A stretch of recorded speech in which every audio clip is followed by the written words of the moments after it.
दोस्तों, border Gavaskar trophy हारने के बाद सुनील गावस्कर का जिस तरह का गुस्सा सामने आया है खिलाड़ियों की एरोगेंस पर, कोचिंग स्टाफ पर, वो ये दिखाता है कि गावस्कर इंडियन क्रिकेट के लिए कितना जुनून रखते हैं।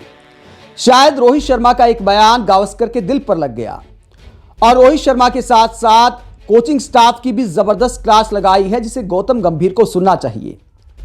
रोहित शर्मा ने एक बयान दिया था कि माइक लेकर बैठने वाले, लैपटॉप लेकर बैठने वाले, पेन लेकर बैठने वाले, लिखने वाले, बोलने वाले ये डिसाइड नहीं करेंगे कि हमें कब खेलना है, कब कप्तानी करनी है, कब रिटायरमेंट लेनी है, हमें अपनी लाइफ से क्या चाहिए, हमें सब मालूम है। शायद उसी बयान को गावस्कर दिल पर ले गए, क्योंकि गावस्कर ने एक बयान दिया था कि अगर रन नहीं आ रहे तो सीनियर खिलाड़ियों का भी इलाज करने की जरूरत है।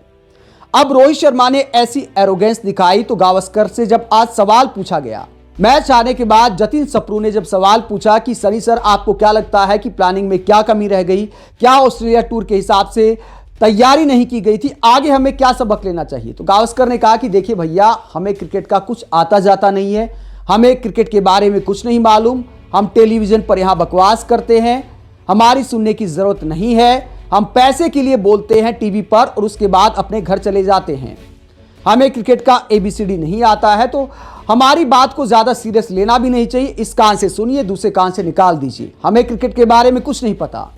तो गुस्से में शायद रोहित शर्मा के बयान पर कटाक्ष करते हैं गावस्कर, क्योंकि रोहित शर्मा ने बोला था कि माइक लेने वाले डिसाइड नहीं करेंगे। उसके बाद सोशल मीडिया पर सुनील गावस्कर को ट्रोल भी किया गया कि गावस्कर कौन होते हैं, कभी पंत को स्टूपिड बोल देते हैं, कभी विराट रोहित के इलाज की बात करते हैं। तो गावस्कर के बारे में उन लोगों को हम बताना चाहते हैं कि गावस्कर कौन है। गावस्कर वो शख्सियत हैं जिनके नाम पर बॉर्डर गावस्कर ट्रॉफी का नाम रखा गया। गावस्कर वो शख्सियत हैं जिसे बहुत सारे क्रिकेट एक्सपर्ट सचिन तेंदुलकर, विराट कोहली से भी बड़ा बल्लेबाज मानते हैं। गावस्कर वो शख्सियत हैं जिन्होंने वेस्टइंडीज की महान पेस बैटरी का, खूंखार पेस बैटरी का बिना हेलमेट के सामना किया था और रन मशीन की तरह रन बनाए थे। इनसे भी खतरनाक पिचों पर खूंटा गाड़ कर बल्लेबाजी करते थे गावस्कर। बहुत सारे लोग बस एक बात को लेकर ट्रोल करते, यार 60 ओवर के मैच में 36 रन बनाए थे, वो बल्लेबाज जो है आज ज्ञान दे रहा है। इसके आजू बाजू ऐसे लोग क्रिकेट नहीं देखते क्या कि गावस्कर ने कितने कीर्तिमान बनाए हैं। पाकिस्तान के पूर्व कप्तान इमरान खान से एक सवाल किया गया था कि आप भारत का सबसे महान बल्लेबाज किसको मानते हैं, तो उन्होंने कहा था कि मैं गावस्कर को सबसे ऊपर रखता हूं, क्योंकि उन्होंने बिना हेलमेट के खूंखार पिचों पर खूंखार गेंदबाजों का सामना किया था। उस दौर में जब वेस्टइंडीज के गेंदबाजों का सामना करने से दुनिया डरती थी, गावस्कर ने उनका सामना किया और अकेले टीम को लेकर चलते थे, डटकर मुकाबला किया था वेस्टइंडीज के गेंदबाजों का। इसीलिए सुनील गावस्कर को महान बल्लेबाज माना जाता है और बहुत सारे क्रिकेट के जो एक्सपर्ट्स हैं वो आज के दौर के ग्रेट बल्लेबाजों से भी ऊपर रखते हैं। तो वो शख्सियत है गावस्कर जो भारतीय क्रिकेट के लिए जुनून रखते हैं। तो एरोगेंस को लेकर सवाल उठाया, सीनियर खिलाड़ियों की जो एरोगेंस है, जिसमें ऐसे बेतुके बयान देते हैं कि माइक वाले डिसाइड नहीं करेंगे, तो गावस्कर ने सुना दिया। उसके बाद कोचिंग स्टाफ पर जबरदस्त बरसते हैं गावस्कर। खासकर भारत की बैटिंग को लेकर उन्होंने पहले भी सवाल उठाया था कि जब हेड कोच गौतम गंभीर हैं, जो अपने आप में एक बड़े बल्लेबाज हैं, तो बैटिंग कोच की पहली बात तो जरूरत क्या है, और जरूरत है तो आखिरकार वो कर क्या रहा है। और अब एक बार फिर बैटिंग कोच को लेकर और कोचिंग स्टाफ को लेकर क्या कहते हैं गावस्कर, जरा सुनिए। आपका कोचिंग स्टाफ क्या कर रहा है, बॉलिंग कोच, बैटिंग कोच, ये सब क्या कर रहे हैं। बैटिंग कोच का तो क्या ही बोले। न्यूजीलैंड के खिलाफ आपने देखा हमारी टीम 46 रन पर ऑल आउट हो गई, बाकी के मैच भी हम हार गए। हमारी बैटिंग में कोई दम नहीं था, यहां पर भी हमारी बैटिंग में कोई दम दिखाई नहीं दिया। तो सवाल पूछना चाहिए कि आप लोगों ने क्या किया, कोई इंप्रूवमेंट आखिरकार क्यों नहीं दिखाई दिया। आप दिखाइए कि इतनी अच्छी गेंद थी, हमारे बल्लेबाज सामना नहीं कर पाए। अच्छी गेंद पर महान से महान बल्लेबाज आउट हो सकता है, सबको परेशानी होती है, वैसा समझ में आता है, लेकिन ऐसा कुछ नहीं हो रहा। तो कोचिंग स्टाफ क्या कर रहा है। आप सवाल पूछेंगे कि क्या इस खिलाड़ी को खिलाना चाहिए या उस खिलाड़ी को आगे खिलाना चाहिए। मैं तो सवाल पूछता हूं कि क्या हमें इस कोचिंग स्टाफ को भी आगे जारी रखना चाहिए। अभी अगली सीरीज में कुछ महीने का टाइम है, तो पूछना चाहिए कि आपने बैटिंग की इंप्रूवमेंट के लिए क्या किया। ये थ्रो डाउन से कुछ नहीं होता। आपने बल्लेबाजों की टेक्निक ठीक करने के लिए क्या किया। तो सुनील गावस्कर कहते हैं कि कोचिंग स्टाफ क्या कर रहा है। खिलाड़ियों को बदलने के साथ साथ कोचिंग स्टाफ को भी बदलने की जरूरत है। एक बड़ा सवाल उठाया है गावस्कर ने कि आजकल क्या होता है, कोचिंग स्टाफ भैया अपनी फैमिली के साथ जाते हैं टूर पर, वहां पर मौज मस्ती करते हैं, तो काम क्या कर रहे हैं, क्या खिलाड़ी उनकी सुनते हैं, क्या उनसे सलाह लेते हैं, और नहीं लेते हैं तो उनका काम क्या है? कोई इंप्रूवमेंट नहीं है, लगातार हमारी बल्लेबाजी फ्लॉप हो रही है। अगर पाटा विकेट पर ही रन बनाने हैं तो विराट कोहली, रोहित शर्मा, शुभमन गिल अपने आप में मास्टर हैं, फिर किसी कोच की आखिरकार क्या जरूरत है?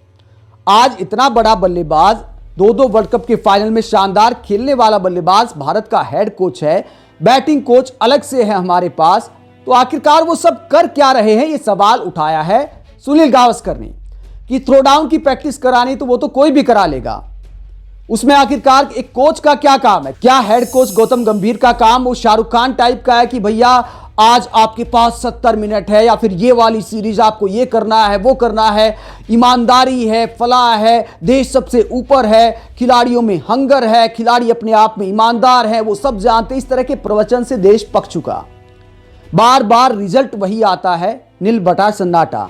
न्यूजीलैंड के खिलाफ हम घर में 3-0 से हारे हैं। श्रीलंका ने हमें इतने साल बाद हराया है, वो भी बुरी तरह हराया है। अब ऑस्ट्रेलिया में जाकर हम बुरी तरह हारे हैं। अगर एक मैच को छोड़ दिया जाए तो ड्रॉ को लेकर भी जब कोचिंग स्टाफ सेलिब्रेट करता है, चलो एक मोमेंट था, मान लिया, लेकिन उसके बाद जो है गौतम गंभीर प्रेस कॉन्फ्रेंस में एक और जवाब देते कि भैया अगर सिडनी में हम आए हैं और हम ड्रॉ कर सकते हैं तो हमारे लिए बहुत अच्छी पोजीशन है।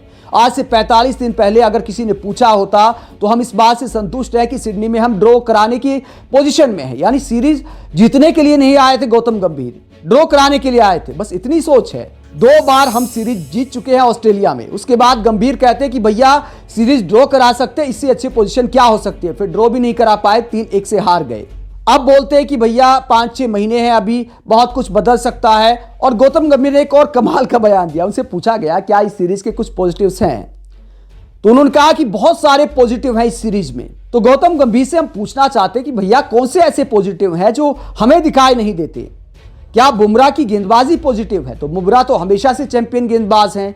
T20 वर्ल्ड कप उन्होंने जिताया, वनडे हो, T20 हो, टेस्ट मैच हो, बुमराह तो एक चैंपियन गेंदबाज है। तो क्या बुमराह की गेंदबाजी आपकी खोज है इस सीरीज की? बुमराह की गेंदबाजी के अलावा आखिरकार आपने क्या पा लिया? नीतीश रेड्डी का एक शतक, जायसवाल की बल्लेबाजी की बात करें तो उनसे उम्मीद थी, वो भी ऐसा कोई नया पॉजिटिव नहीं है। जायसवाल ने इंग्लैंड के खिलाफ भी बड़ी बड़ी पारियां खेली थी घर में, तो यह भी क्या कोई पॉजिटिव है? तो ऐसा कुछ भी इस सीरीज में हमें हासिल नहीं हुआ है। बुमराह की चोट हमें हासिल जरूर हुई है और क्रिकेट फैंस के दिल पर जो चोट लगी है कि टीम इंडिया के बल्लेबाजों की नाकामी ने एक अवसर गंवा दिया। हम हैट्रिक बना सकते थे, ऐसा नहीं कि कोई चांस हमारा नहीं था। अगर हम साधारण क्रिकेट भी खेलते तो भी हम ये सीरीज कम से कम बराबर कर सकते थे। मेलबर्न वाले टेस्ट मैच की बात करें, हम आराम से ड्रॉ कर सकते थे। ऐसा कुछ पिच में भी नहीं था, बल्लेबाजों के दिमाग में था। और अगर हमारे बल्लेबाज मेंटली तैयार नहीं है तो कोचिंग स्टाफ पर सवाल खड़े होते हैं कि आखिरकार वो प्रेशर क्यों नहीं झेल पाते। गंभीर ने बड़ी बड़ी बातें की कि भैया हमारे पास 2 दिन ड्रॉ कराने वाले बल्लेबाज हैं, एक दिन में 450 रन मारने वाले बल्लेबाज हैं। कहां गए वो बल्लेबाज? तो मेलबर्न में हम ड्रॉ करा सकते थे, लेकिन बल्लेबाजों की नाकामी ने हमें सीरीज में पिछड़ने पर मजबूर कर दिया।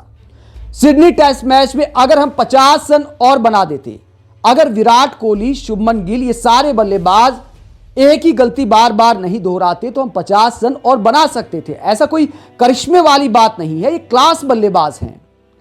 अगर इनकी जगह अजिंक्य रहाणे और चेतेश्वर पुजारा होते तो शायद हम ये सीरीज जीत भी सकते थे, इस बात में कोई दो राय नहीं। हमारे बल्लेबाजों के पैर क्रीज में एकदम से जड़ हो गए थे इस सीरीज में, कोई फुटवर्क नहीं। और यह दिखाता है कि किस माइंडसेट के साथ बल्लेबाजी हो रही है। और अगर ये बल्लेबाजी हमें सीरीज हराती है तो गावस्कर बिल्कुल सही कहते हैं कि खिलाड़ियों के साथ साथ कोचिंग स्टाफ के इलाज की भी जरूरत है। आप सुनील गावस्कर के इस गुस्से को लेकर क्या सोचते हैं? कमेंट बॉक्स में राय जरूर दें, साथ ही देखते रहिए पब्लिक मीटर।